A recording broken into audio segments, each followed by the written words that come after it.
Olá, pessoal! Na aula de hoje falaremos sobre pensamento e aparência.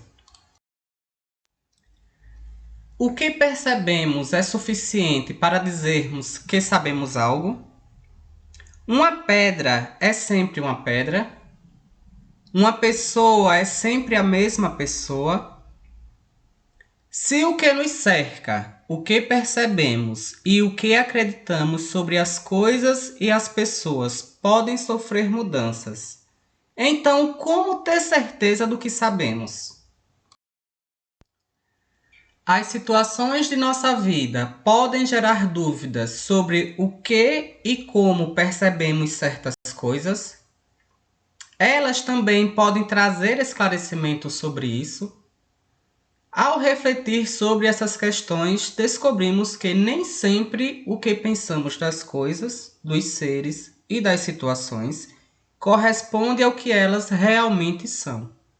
Então precisamos parar, pensar e refletir se aquilo que estamos tratando como aparência realmente está ligado à essência do indivíduo ou da coisa.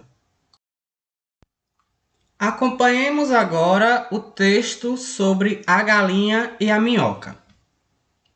Era um dia tranquilo no pátio. A galinha passeava ao redor, à procura de algo para comer. Bem naquele momento, do seu buraco na terra, a minhoca decidiu dar uma olhadinha para fora. Esticou a cabeça e olhou bem nos olhos da galinha. Ei, pare! Exclamou a minhoca ainda a tempo, pois a galinha já se curvava para a frente a fim de arrastar a minhoca para fora de seu buraco. Como é que é? Disse a galinha. Eu não sou o que você pensa que eu sou, explicou a minhoca. Como? Repetiu a galinha. Eu não sou uma minhoca, mentiu a minhoca. Ah, é? Disse a galinha. É, afirmou decidida a minhoca. A galinha se endireitou novamente e olhou espantada para a minhoca. É isso mesmo, repetiu a minhoca. Eu não sou uma minhoca. Como é então que você se parece tanto com uma minhoca? Respondeu a galinha. Isso acontece, explicou a minhoca, porque você pensa que eu sou uma minhoca. E quem pensa muito em alguma coisa acaba acreditando nela. A galinha olhou um pouco desconfiada para a minhoca. Ela não sabia bem o que pensar sobre isso e, portanto, também não sabia no que acreditar. Em todo caso, ela jamais tinha encontrado uma minhoca que falava como a minhoca. É a mais pura verdade, insistiu a minhoca. Ou será que você não acredita em mim? A galinha manteve a cabeça um pouco inclinada e olhou com um olho só para a minhoca, como se pudesse vê-la melhor assim. Se você não acredita em mim, disse logo em seguida a minhoca, então é porque não está pensando o suficiente que eu não sou uma minhoca. Talvez as galinhas não saibam pensar muito. Aí a galinha se ofendeu. Eu acredito, disse ela cordata. Então você acredita que eu não sou uma minhoca? Perguntou a minhoca para ter mesmo certeza. Você não é uma minhoca, afirmou a galinha de olhos fechados. A minhoca respirou aliviada. Mas então, o que você é? Perguntou a galinha curiosa.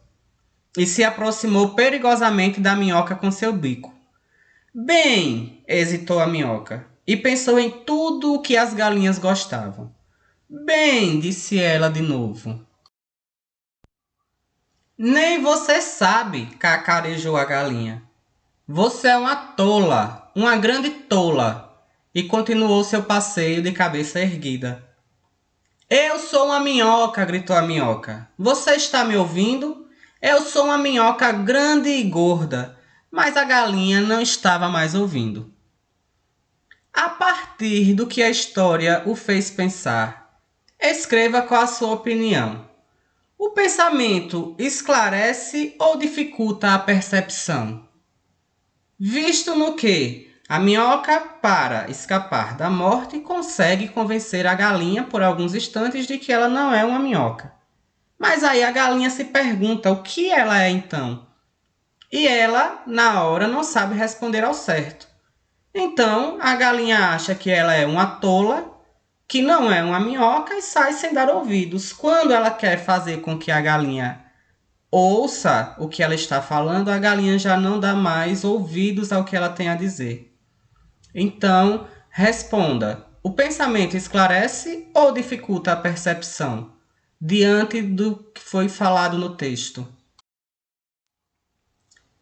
Vimos que, ao acreditar nas aparências, a galinha concluiu que estava diante de uma minhoca.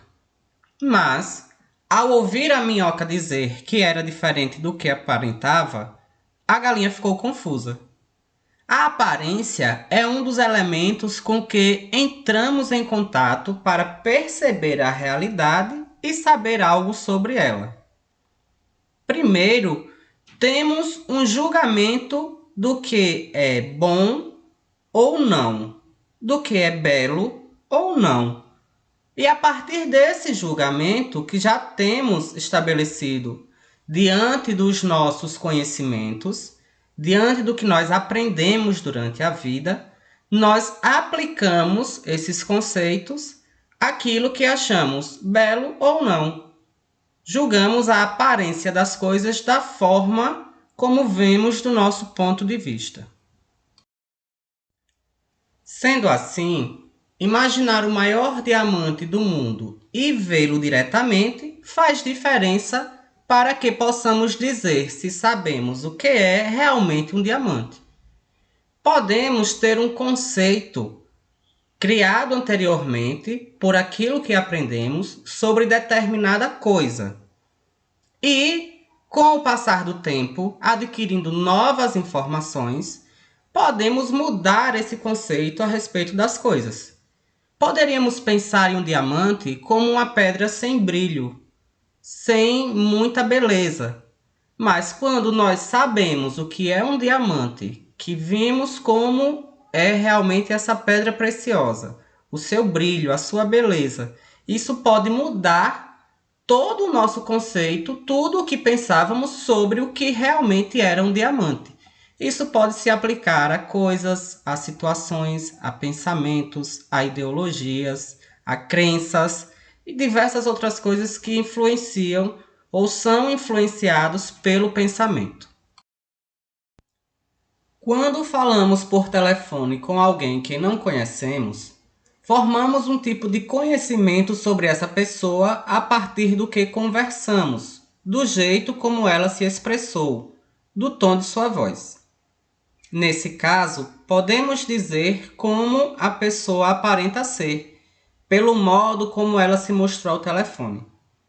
Então, se eu trato de um assunto sério que eu considero complexo, posso estar falando com uma pessoa jovem, porém, eu posso imaginar que esta pessoa seja uma pessoa experiente, mais velha, com mais idade e mais tempo nesse ramo ou nessa área, quando na verdade é uma pessoa jovem que adquiriu conhecimento, tanto quanto uma pessoa mais velha poderia fazer. De acordo com os nossos conhecimentos prévios, podemos gostar ou não de uma pessoa pela sua aparência, por exemplo. Às vezes, julgamos a personalidade totalmente errada de acordo com a aparência que a pessoa mostra ter.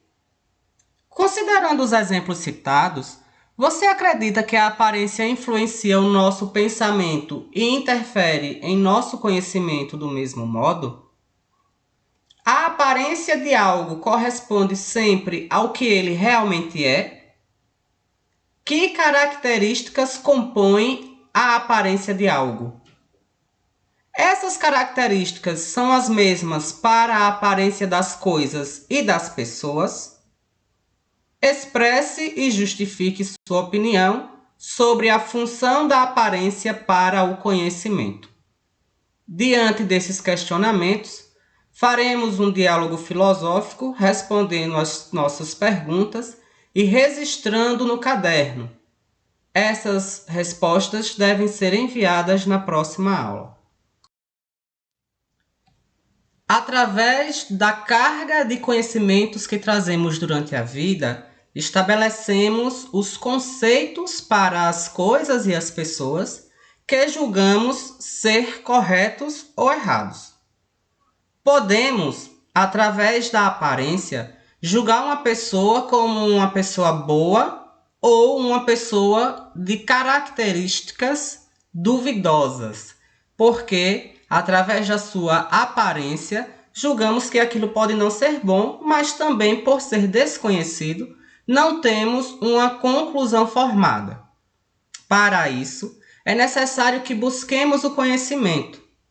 A filosofia de vida pode ser uma na infância e na adolescência, mas através da aquisição de novos conhecimentos, podemos desconstruir tudo o que já foi aprendido, aplicando aquilo que nós tivemos a experiência e reconstruir de uma forma que, sob a nossa ótica, aquilo está correto. Então, pela aparência, podemos ter um julgamento bom ou não das coisas ou das pessoas. Mas, se tivermos uma análise crítica maior, se tivermos certeza da história ou do enredo que compõe a coisa que está sendo vivida no momento, por objetos ou por pessoas sendo envolvidos nessa história, nós podemos ter um novo pensamento, chegar a uma nova conclusão do que aquilo significa para as nossas vidas. Às vezes conhecemos uma pessoa e pela sua aparência julgamos que não é uma pessoa boa. E com o passar do tempo vamos descobrindo que a sua essência não tem nada a ver com a sua aparência. E assim mudamos o nosso ponto de vista sobre essa pessoa. Isso também pode acontecer com tudo que envolve o pensamento. Até a próxima aula.